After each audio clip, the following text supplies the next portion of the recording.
Hi friends, welcome to Yuga's kitchen. இன்றைக்கி நம்ம கிச்சனில் தஞ்சாவூரில் ரொம்ப ஃபேமஸான கார அடை தான் செய்ய போகிறோம். நீங்களும் கண்டிப்பாக ட்ரை பண்ணுங்கள், மிஸ் பண்ணிடாதீங்க. ஏன்னா அவ்வளோ ஒரு டேஸ்ட்டாகவும் நல்ல ஹெல்த்தியாகவும் இருக்கும். வீடியோக்குள்ளே போகிறதுக்கு முன்னாடி என்னோடய சேனலை மறக்காமல் சப்ஸ்கிரைப் பண்ணிக்கோங்க. அப்போ தான் நாங்கள் போடுற வீடியோ உங்களுக்கு உடனுக்குடன் வந்து சேரும். வாங்க எப்படி பண்ணலான்னு பார்க்கலாம். 1/2 கிலோ அளவுக்கு புழுங்கல் அரிசி எடுத்திருக்கேன்.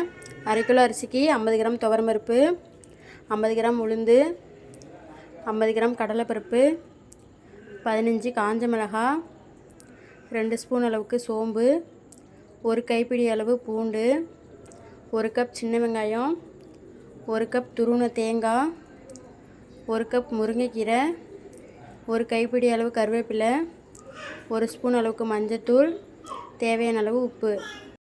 இப்போது எடுத்து வச்சுருக்கிற அரிசியை ஃபஸ்ட்டு ஊற வச்சுக்கலாம். அது கூட பருப்பையும் சேர்த்துட்டு கூடவே கடலைப்பருப்பு, கூடவே உளுந்தம்பருப்பு 3 சேர்த்துட்டு நல்லா 4 to 5 டைம் நல்லா கழுவி எடுத்துக்கலாம். இது கூட இப்போ காஞ்ச மிளகாயும் சேர்த்துக்கலாம். கூடவே சோம்பையும் சேர்த்துக்கலாம். 1 கைப்பிடி அளவு பூண்டையும் சேர்த்துக்கலாம். சேர்த்துட்டு எல்லாத்தையும் நல்லா 3 to 4 மணி நேரம் வரைக்கும் நல்லா ஊற வைக்கலாம். நல்லா ஊறட்டும். இப்போது நல்லா ஊறி ரெடி ஆகிடுச்சு. இப்போ இதை நம்ம அரைச்சி எடுத்துக்கலாம். தண்ணி நிறையா இருக்கிறதுனால நம்ம இதை வடிகட்டி வச்சுக்கிறோம். அரைக்கும்போது தேவைன்னா யூஸ் பண்ணிக்கலாம். ஃபஸ்ட்டு நம்ம மிளகா, பூண்டு, சோம்பு மட்டும் ஃபஸ்ட்டு போட்டு அரைச்சி எடுத்துக்கிறோம். எல்லாத்தையும் ஒன்றா போட்டால் அது மிளகா சரியாக அரையாது. அதனால் மிளகாவை ஃபஸ்ட்டு போட்டு அரைச்சிக்கலாம். மிளகா, பூண்டு, சோம்பு நல்லா அரையுது.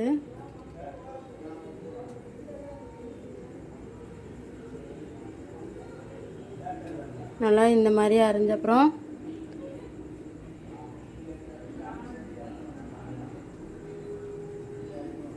இப்போ நம்ம அரிசி பருப்பெல்லாம் சேர்த்துக்கலாம்.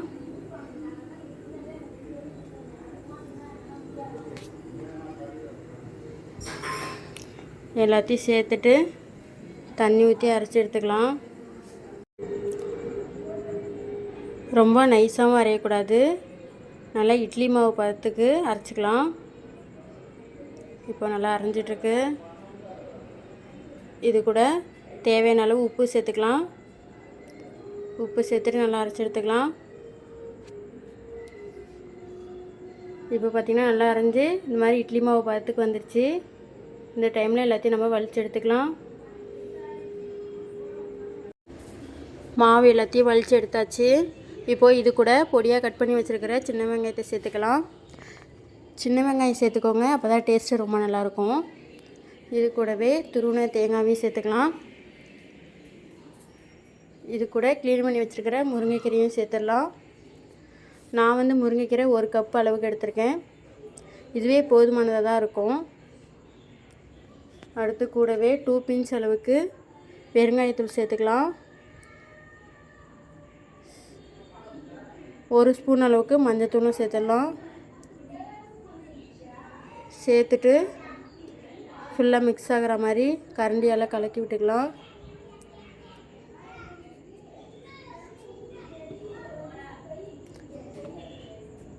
நல்லா கலந்து விட்டுடலாம்.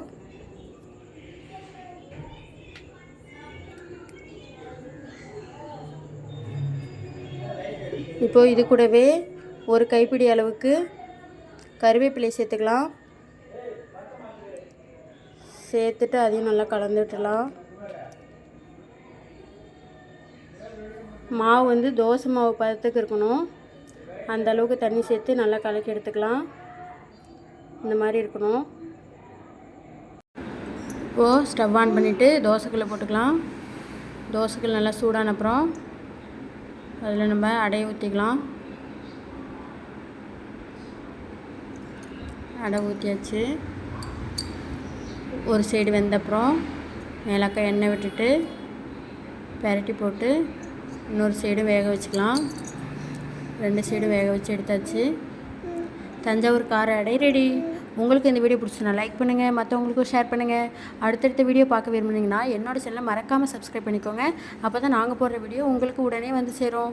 மீண்டும் அடுத்த வீடியோவுடன் சந்திக்கலாம். டாடா பாய், see you.